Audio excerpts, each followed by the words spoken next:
దేశ రాజకీయాల్లో షాకింగ్ ఘటన చోటు చేసుకుంది.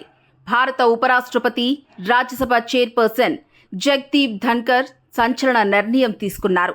ఉపరాష్ట్రపతి పదవికి రాజీనామా చేశారు. ఈ మేరకు రాష్ట్రపతి ద్రౌపది ముర్ముకు సోమవారం తన రాజీనామా లేఖను పంపారు. అనారోగ్య సమస్యల కారణం వల్ల ఈ నిర్ణయం తీసుకుంటున్నట్లు లేఖలో పేర్కొన్నారు.